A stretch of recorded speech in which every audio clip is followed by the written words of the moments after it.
So you love reading. That's fantastic. Your wallet, on the other hand, might not love that you love reading. So here's a fun little budget-friendly guide to being a bookworm. Here are my credentials. Not only have I been a book reader almost my entire life, but I'm also a booktuber, so it's quite literally my job to read books all the time. And then on top of that, my husband is in grad school, and so we're being extra frugal this past year, and we will continue to be frugal up until he finishes school. And let's just say that at the rate I read books, if I kept buying full price books at the rate that I was reading them, we would be broke. I think I've probably spent less than $150 on books this year, and I read 105. So there you go. That's the math. We're going to start with the free options and then work our way up to the more budget-friendly options. But if you're clicking on this, chances are you would love some free options. You probably knew this was coming and this is the most obvious one, so let's just get it out of the way. Go to the library. Unless something has changed or if your state is different than anyone that I have lived, it is free to get a library card. You just go there, you show them some form of ID. If you don't have an ID yet because you're underage, you can, I think, use a school ID if you have one of those, or you can go with a parent and your parent can sign for you to get one. I think that's what I did when I was like 10. But even if you don't like the idea of getting like a physical copy from the library, because I know for some people it's like a germ thing that they don't like doing that, which I totally understand. Some of the books I've gotten from the library are pretty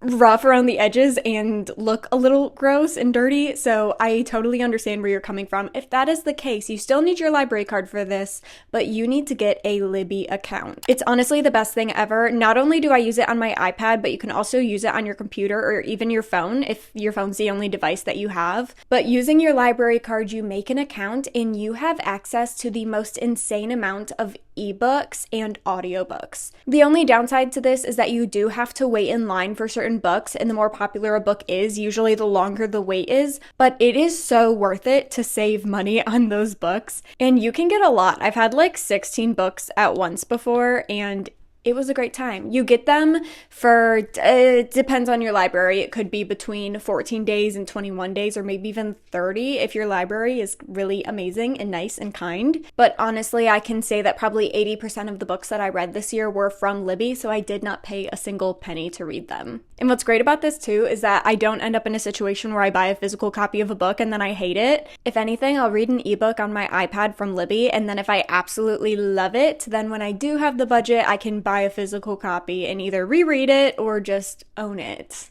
I'm a very big rereader, so if I love a book so much that I plan to reread it, I definitely want to go buy the physical copy later. Now let's jump to another free option, but it does come with a little extra work. When I was younger and in high school, what I would do is I would look up on like Instagram, or I guess now TikTok. TikTok wasn't around when I was in high school, but you can look up bookish giveaway or book giveaway. And when I tell you, there are so many of these. And usually all you have to do is follow that person. And I love following Bookstagram accounts. So I would just follow so many Bookstagram accounts and apply for these giveaways. And I actually got a lot of books for free through doing giveaways on Instagram.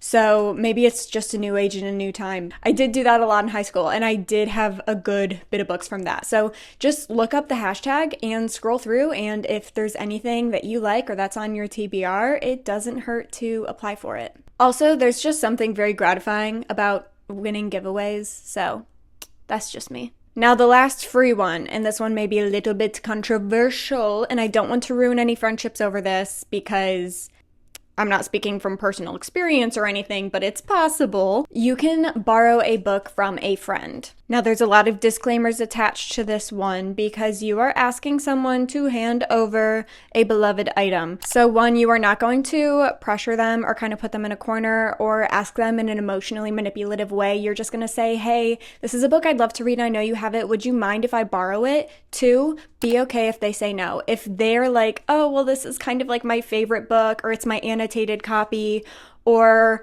I let someone borrow a book once and they ruined it, so now I'm not a fan of sharing books, that's all totally fine. Be totally willing to accept their no and not take it as a personal insult. I have said no to people before with borrowing certain books. It's not personal. You're asking them a favor, they're allowed to say no. Now, if they let you borrow it 3, you are going to return the book better than you found it. Okay? The amount of times people have borrowed my books and they've come back with coffee stains on them or bent pages, or worst of all, I let someone borrow a hardcover book and they returned it without the dust cover, and I asked them where it was and they said they lost it.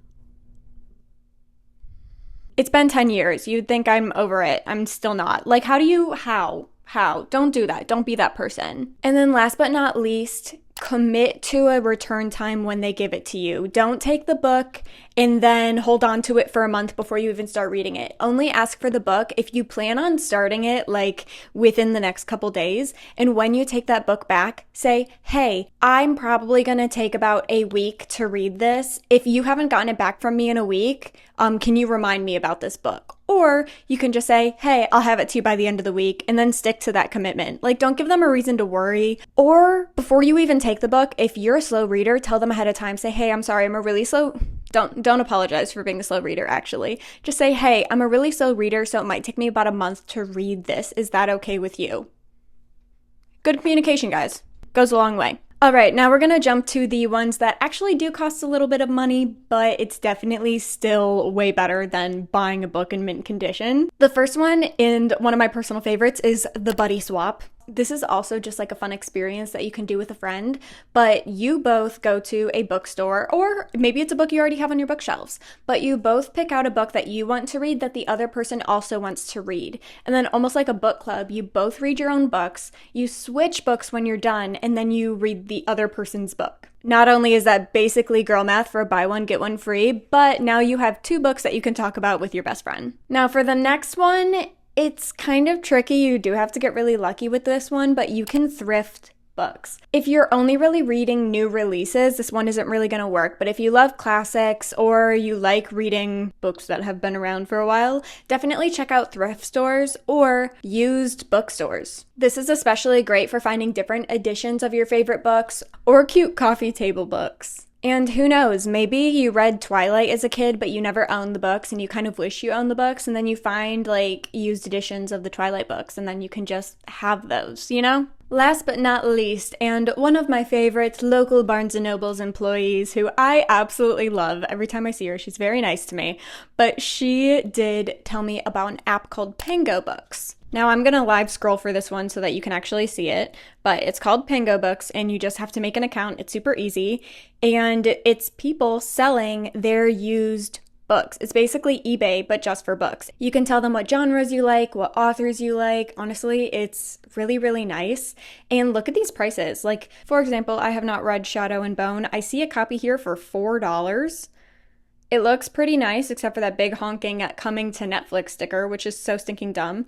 It looks like it's in really good condition, lightly used, except for maybe a little crease on the back, but honestly, that's fine. Only $4. It looks like she has some really good ratings. It also tells you if it's a good or not deal because everyone has to put the condition, the price, and what book it is in the app. So you can see like, oh, someone else is selling the same exact book in the same exact condition for cheaper. Then you can add to cart, or you can buy now, or you can favorite it. I've personally already gone through and I've favorited a couple things that I have my eyes on. Oh no, that sold. That's okay. We'll remove it. Or even just like cute editions of classics that I do really want to read. Overall, just stunning. And something that I haven't looked into yet that, wow, I added these this morning, guys, so stuff sells out pretty quickly, I guess. Something that my favorite Barnes & Noble's employee also told me is that if you really want like a different country's edition of a book, like for example, I know sometimes the UK edition or the Australian edition of certain books are just way more stunning than the American editions for whatever reason, you can look up by edition and buy editions from different countries. So that's also really cool if that's something you're into and like collecting books. I know for me, I'm definitely going to be looking to see if there is the old editions of Assassin's Blade, because I have the entire Throne of Glass and the old editions, but not Assassin's Blade because for some reason I put off buying that book. And don't worry, I will forever regret it. But who knows, maybe with Pango Books, if I keep looking, eventually someone will post the old edition of that book. Also, if you want to be friends on Pango, I'm going to include the link to my profile in the description. I do have a couple books I'm thinking about selling on here, so if you want to buy books from me that I have loved, you can do that. I hope this helps. I know there's probably a lot of other really good ways to be bookish on a budget, so if there's anything I didn't mention that you know of, please include it in the comments so that other people can learn additional tips and tricks. But for now, you can subscribe so that you'll be notified for tomorrow's Bookmas video, or if you're not already caught up, you should check out the Bookmas playlist. I will see you tomorrow for another video.